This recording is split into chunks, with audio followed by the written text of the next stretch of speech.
Good morning. It's great to be together this morning. Welcome all of our campuses together. We are in a series we're calling Radical, and it's the activity of the gospel. We're exploring what does it look like? What should happen in and through our lives because we are pursuing, trying to understand what it means to walk and live in the way of Jesus. I would say empowered by his life, his love for us. And one of the goals in this series, we're talking about serving specifically, giving ourselves away. And we spent the last 2 weeks kind of setting this up. This will be the last, we'll turn a corner after today. And one of the goals is for us to be full enough, to live fully enough, where we can freely give of ourselves. This is not about making people feel guilty so that they do more. It's about learning how to live in a way that our lives actually express and reflect the heart of God in this area. And second, one of the things we talk about around here is we have an acrostic, REAL, which it's our expectations of our congregation, what we expect from one another. We expect everyone to have a personal relationship with Jesus Christ. That's what we want. We want that for each other. We want for everyone to be engaged in community, to have a vital connection to the body here at Port City. Number 3 is to be active in service. And this is really what this series is kind of hinged on, this idea of shared responsibility. And part of what this is about is for us to learn how to be a part of a family, a part of a people, a community where we hold a shared sense of responsibility for both the successes and the challenges that we face as a church. And so I'll be in John chapter 13. If you have your Bibles, you can turn there. I've been, over the last decade or so, keeping a list of passages that I avoid. I don't know if you've ever done this. These are passages when people either teach on them or I'm asked to read them. I just kind of go, yeah, I know what that says, and I go on to the next thing. And this is one of them. And so I've spent a lot of time in the last couple of months in John 13, and I'll kind of explain more about that in just a minute. But this is the foot washing. And this is a picture of something that we need to understand. And so we're going to look at that very intensely today. And before we do, I want to show you another picture. I want you to tell me what this is on the screen. Maybe. It's an avocado. Right, everybody got this.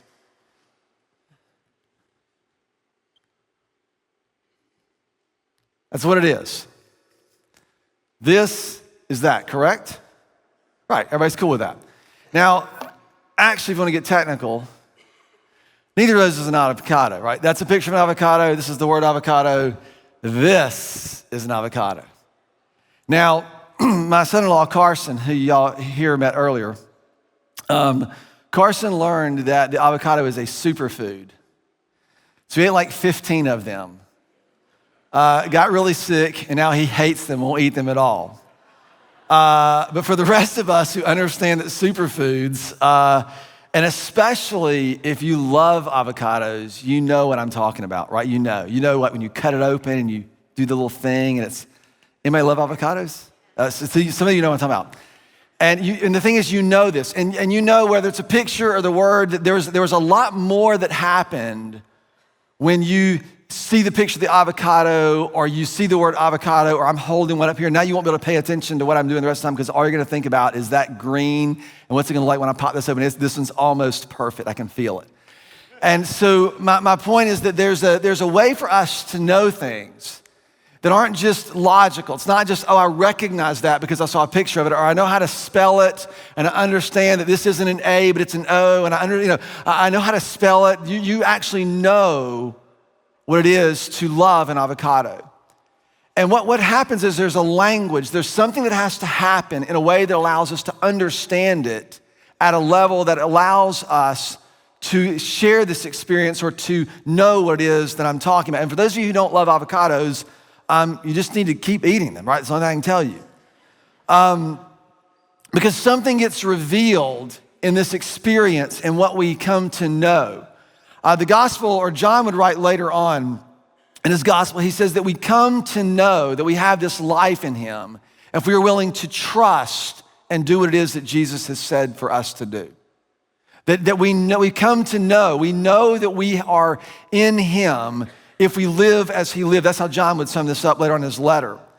And so part of what I want for us to consider is a lot of us know Jesus, we know things about Jesus, we recognize things about Jesus, we can spell things, but to know him in a way that actually causes us to do something. This is exactly what happens in John 13. Part of what I'm exploring, and one of my presuppositions, is that the human experience that we have, it rests on some foundation. And what I've said is that the only foundation that is sufficient for what we are looking for, both in sort of our own desires, but also in the way, let's see if we can do this, also in the way that we sort of live or express ourselves fully, is God's love. And so this is sort of one of the ideas that I'm making or that I'm suggesting. So we have other people who are gathered around us, and they also live on a foundation. And as we come to share this, right, something happens. And part of, again, sort of backstory, this has nothing to do with the avocado, I'll just put that right there, is that one of the things that we say around here a lot is that part of our responsibility is to bear the integrity of God's image and also the influence of his love. We've been saying this for 12, 13 years. The integrity, there's something about what happens in us that reflects fully the God that we serve, that we love, that we are being formed into his image more fully. And then out of who we become, we offer ourselves to other people in the same vein, and it causes or does something to them. And so what Jesus does in John 13 is he sort of makes this tangible. Last week, I talked about the tension that we face is that we live in a world where you can pretty much guarantee you will be taken advantage of. If you do nice things for other people, people are gonna take advantage of. There's no shortage of people waiting to just take things from you. And so our posture is to preserve, to keep first, to hold on first. And so part of what we want to do in this series is to not just talk about what we should do, but to talk about becoming the kind of people for whom this kind of activity is actually normal. Could it be normal for you to live in such a way where you just give your life away? We don't have this keep first posture. So John chapter 13, the passage, one of the many passages that I've avoided. We're not gonna avoid it anymore. This is the famous foot washing scene, and it's actually profound. I have looked at this over and over and over again. Again, I spent the last few months just reading it, trying to both wrestle with why it's not my favorite, and also why what's really happening here. Jesus would say things like this, right? Whoever wants to be great must be a servant. These are identity things. When Jesus came, we learned last week from Philippians chapter 2, although he existed in the very form of God, he was God, he did not consider that something he had to hold on to, but he emptied himself and became a servant. This is identity type language. And it's interesting that whenever you start talking about a series like this, and I'll share more about this in just a minute, the first fear is, oh, you can't live like that because you'll be taken advantage of. Like our first fear is that someone's going to take from us. And I think there's a more subtle fear if we really learn how to live in this particular way. That perhaps if we give ourselves to other people, they won't actually appreciate what it is that we are really giving to them, what they're really getting. Right? All these things kind of go through our heads. And this posture of preservation, of keep first, is rooted in the soil of distrust, which is the water that we swim in. Don't mistake that. We're talking about learning for us as a distinct group of people to learn how to live differently. Because the way in which we learn to live in this world, sort of resting or operating in this economy of distrust, it will undermine the way human beings are intended to live with each other. And the problem is, there are a lot of people who are just content to do this. And we just have to say it's not going to be so among us. We have to learn how to live in a way that doesn't continue to undermine what we actually long for as human beings. And the way to do this is so counter to the way we think about this ought to be done. This passage, as you really start to kind of pull it apart and reflect on it, it runs against, to me, so many things that actually feel necessary to get along in this world, to make your way, to force certain things, to advance things. But this display of Jesus actually, or not only, undermines the kind of system by which we always have to get a leg up or always have to sort of demand from other people, but it actually it doesn't just turn these categories upside down, but it actually dismantles them altogether. So let's look at this language of love. Like this is like, for those of you who know the avocado because you have tasted and seen that it is good, this is exactly what happens here in this passage. They have an encounter with Jesus that they cannot shake. I'm trying to set this where I won't forget it. We'll set it right there. John chapter 13, starting in verse 1. It was just before the Passover festival. So there's a bunch of people in town. This is the Last Supper, before his crucifixion.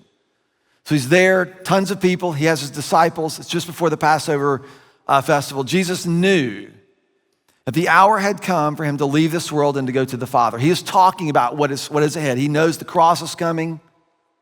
He knows this is what he has come to do, to seek and to save that which was lost, to give him his life a ransom for many. He knows all of those things. Having loved, this is how John records this. Having loved his own who were in the world, he loved them to the end. He's giving himself to them to the very end.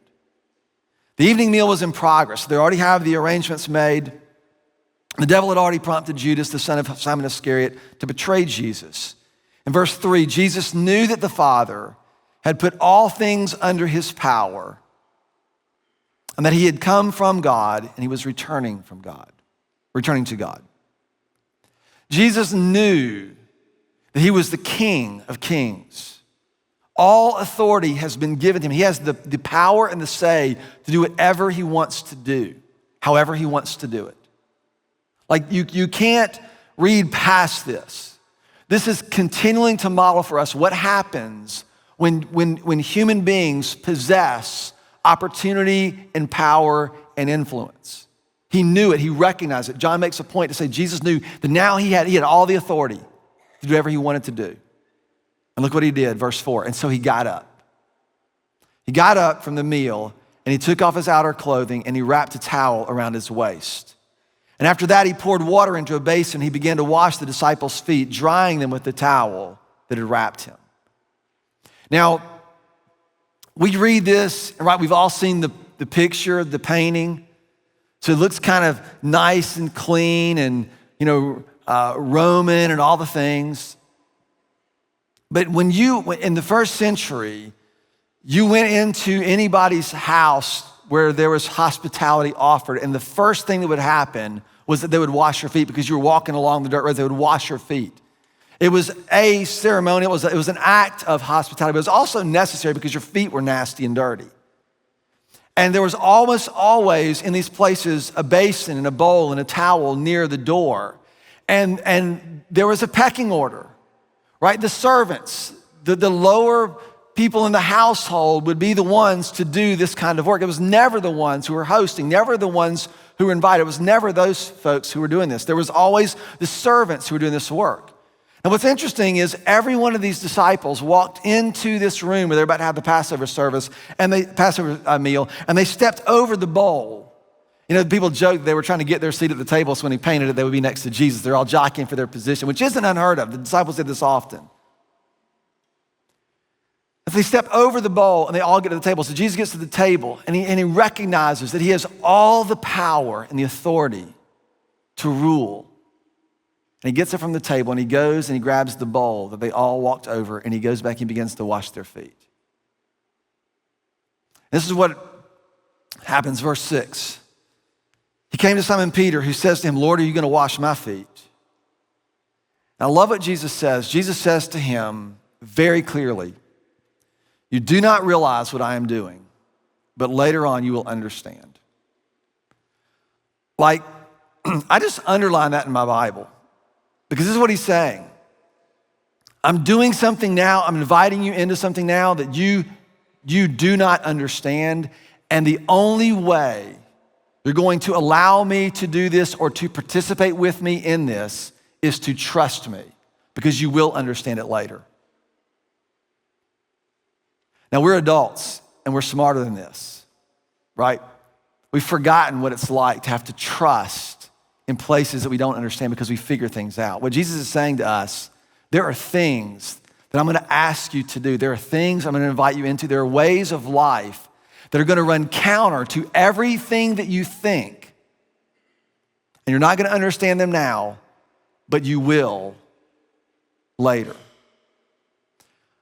I think for us, maybe a good lesson is that later might not be 10 years, later might not be 15 years, later might not be 20 years, later might be a generation from now. Do you realize that today in our world, we are reaping things in a generation that 15, 20, 30 years ago began? And if you'd have told them, oh, when these are harmless, right? We're sort of exposing our children to this as harmless. And a generation from now, you realize, oh, now you understand things. This is the same exact thing in reverse.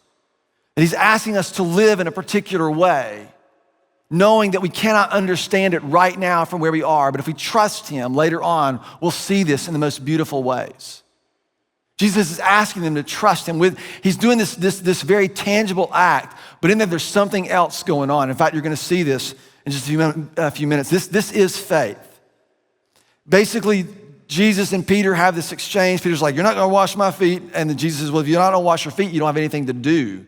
I won't have anything to do with you. Then Peter's like, let me just dive in the bowl. And Jesus is like, that's dramatic. That's not necessary, right? And so he washes his feet. He goes around the room and he sits back down, pick up in verse 12. When Jesus had finished washing their feet, he put on his clothes and he returned to his place. And then he asked them a question. Do you understand what I have done for you? You know what the answer to that question is? No. He just told them. Do you understand what I have done for you? And they all should say, no, we do not. No, we do not. And he says, you call me teacher and Lord, and that is right. I mean, he is taking on a title of authority. You call me, this is equivalent with Caesar, right? This is Kyrios. You call me king, and that's rightly so, for that is what I am. But now that I, your Lord and your teacher, have washed your feet, you should also wash one another's feet. I have set for you an example that you should do as I have done for you. Very truly I say to you, no servant is greater than his master, and no messenger is greater than the one who sent him. Now that you know these things, you'll be blessed if you do them. And so now we go, oh, now we should go wash everybody's feet. You can, but I don't think that's the point. I think there's something more at stake, more at play in what Jesus is demonstrating here. A couple of observations is this is a demonstration of love. He loved them to the end, and this is an expression of love. To get down on your knees at someone's feet and to wipe their feet. This is an expression, a demonstration of love. Number two, this isn't conditioned on a response. Guess who else was at the table? Judas, who was gonna kiss him on the cheek and sell him for 30 pieces of silver to have him crucified. And he washed his feet. Can you imagine that one? If I had all the power, I'd have pinched his toe off or something. There's something you're gonna do. Jesus did the same. This is not conditioned on any response from anyone. He is demonstrating the language of love, what it looks like to offer ourselves. And then thirdly, it's an expression of both his identity and his authority. He knew who he was. He knew what he had come for. All authority had been given to him, and this is how This wasn't a way to get somewhere else. This was an expression of what it looks like to hold power and authority. And let me tell you what, if you think you are going to vote that into office, you are kidding yourself. It isn't going to happen. In our world, what you do with power is you leverage it for your own gain and you lord it over people and you create systems to preserve power. It is not so among you. This was what Jesus said to his disciples. I think it is what he says to us today.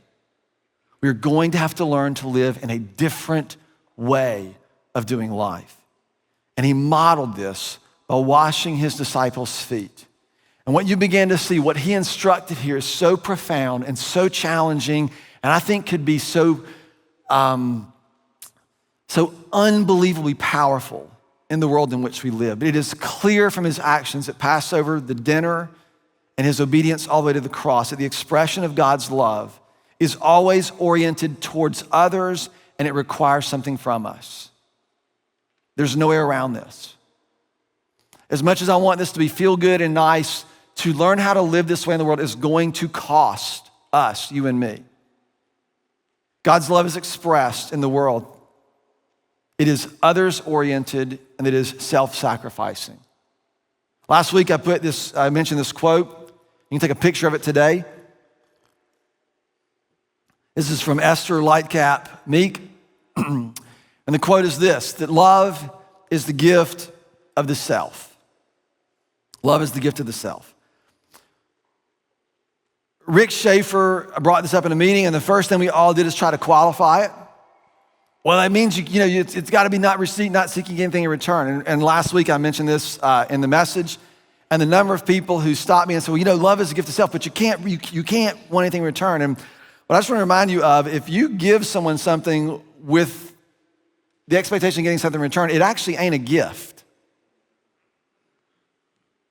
The gift of oneself implies that you are living with a posture towards others, that you are offering something of yourself in a direction that benefits another person, hopefully to build the foundation, to empower, to breathe worth and value, or whatever this is in there.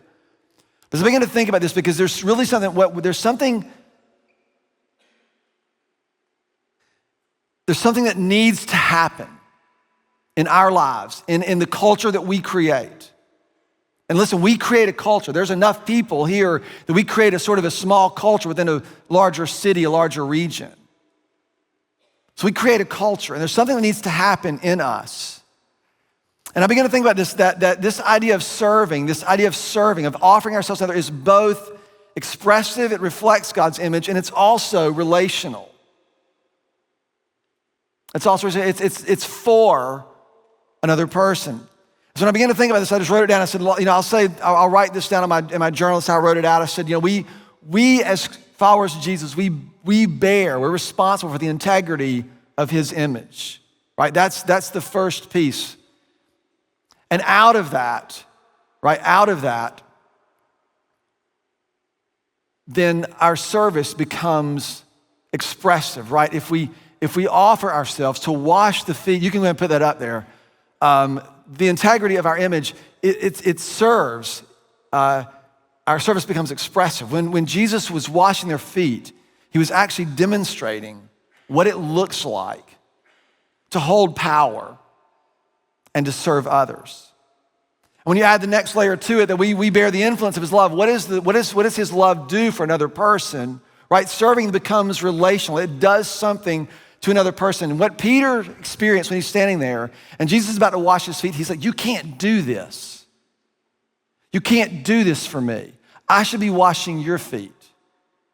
Whenever someone does something for you, right? Whenever someone offers themselves to you, you feel something. You feel a tendency to justify why you might deserve someone saying or doing this to you. You have to reckon what it is to receive what is being offered or given to you. And I think this is one of the most powerful things that are, I wish I could say this more emphatically, but when this exchange happens and Peter is sitting there with Jesus at his feet, He is sitting there with Jesus at his feet, knowing that this is backwards. He has to, have you ever had somebody do something for you that you just can't believe they would do it for you, that you don't deserve it, or whatever it might be, and you just feel all this resistance and all this inside of you, I gotta pay you back, or it should be reversed, or all these different things. And yet Peter has to reckon with this, and what it does, I think, and this thing is maybe one of the most radical things about this, is this exchange of love builds trust. It builds trust. You can know things by knowing how to spell them or identifying their picture. Or you can know things because you have tasted it and you know. To receive, to trust, to enter in, to experience all of those things are exactly what I'm talking about. When Jesus invited us into a relationship with him, when he talks about giving our lives to Jesus, he's not talking about intellectually believing that he is who he says he is. He's talking about partaking and believing and trusting him. You don't understand this yet, but you will if you'll trust me enough to receive what it is that I have done. This is the way of love. It's the way of love. It's the way it's been. It's the way it's always going to be. I want for us to consider reorienting ourselves beyond some sort of fact-finding and evidence-based idea. I actually think when you learn to get beyond evidence and logic and reason, you'll find wisdom. There's a reason that the scriptures differentiate. The ancient culture understands that wisdom is not this. It's an alignment of both our head and our hearts. It's a foundation that can support the weight of what we think and believe and how we live. It's the integration of all those things. To know is both, or to love is to know, and to know is to trust. This is how trust gets built when you receive what someone has offered to you themselves without trying to pay it back. You know, y'all have heard me say this a million times, that whenever someone does something for me, gives me a compliment, or I just say, I'll receive that. Because usually what you try to do is you try to one-up them with something. They bought your lunch, well, I'll get you next time. They gave you a compliment, oh, you look awesome too. You're actually awesomer than me, or whatever it is, to try to keep this score even. But when someone offers something of themselves to you, you should just receive it. I receive that. You know why? Because it will build trust. It will build trust. I think the church, us, and I can't, us, and it's risky, but I think we need to begin to live in patterns that will disrupt our natural tendency toward distrust.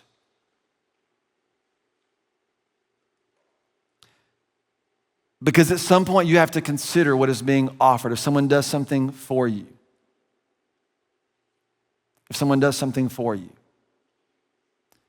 to respond. One of my markers of growth is I let people in traffic in front of me who don't deserve it.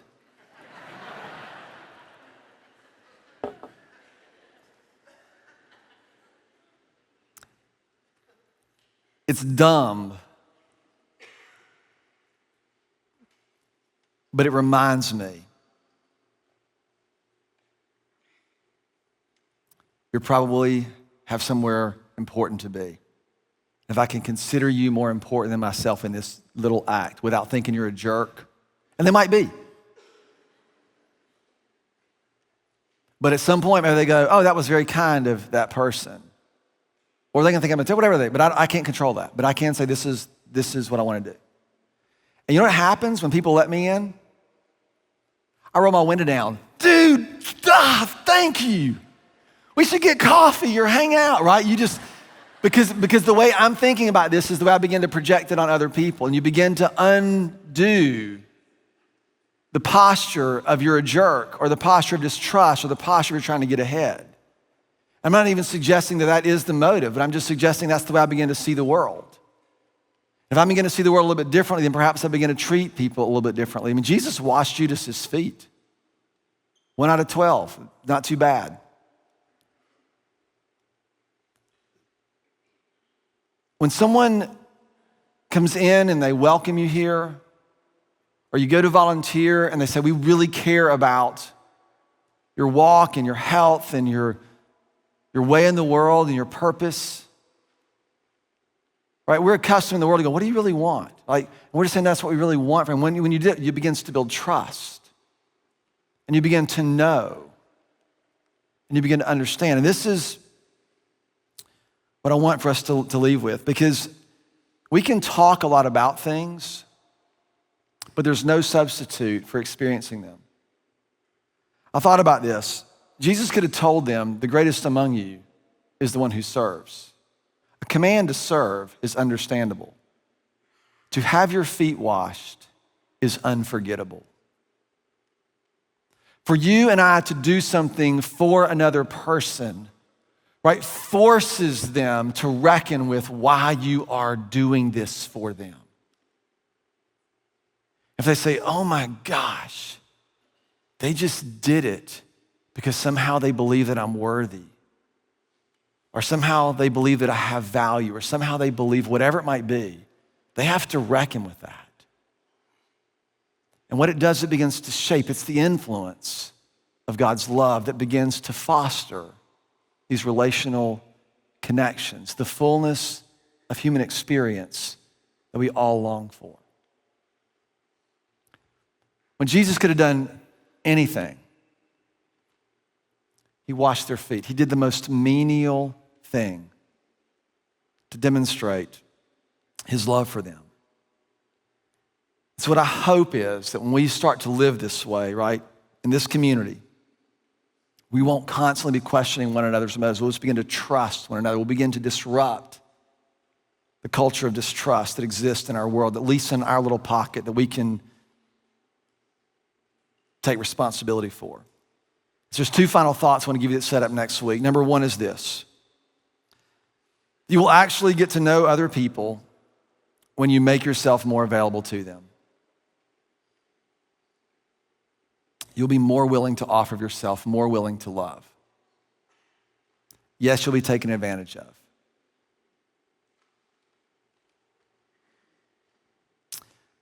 And number two, some of you are worn out. And you are worn out because the weight of the world is on your shoulders. And the reason the weight of the world is on your shoulders is because you don't trust anyone else to help you shoulder it. What if what Jesus was doing wasn't just making us doormats, but it was actually revealing to us how we could live in this beautiful, common life where we shared responsibility for the world in which we inhabit and the condition of it. Right? What if you giving yourself to another person actually allowed you to trust other people so that they could actually, right, take responsibility and share it with you? So some of that weight, pressure comes off. The second statement, we'll talk more about this, is that you actually get to share responsibility when you actually learn to trust others to share it. You'll be more willing to trust yourselves or to entrust others with responsibility. So I want you to consider some things. I want you to consider what you are going to do to contribute to our culture of trust. How we're going to learn to treat and respond to one another. And maybe the way you practice is by letting people in traffic this week. You'll annoy everybody behind you, but just try it.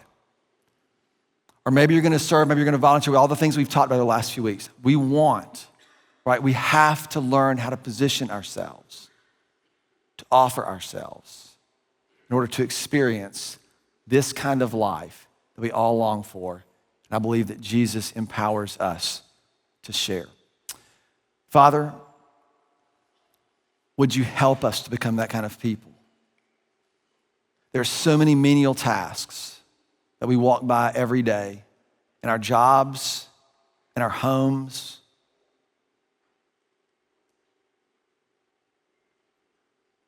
We walk by them for a million reasons, and a lot of them are good. But Father, would you remind us in some really profound ways that the greatest is one who becomes a servant.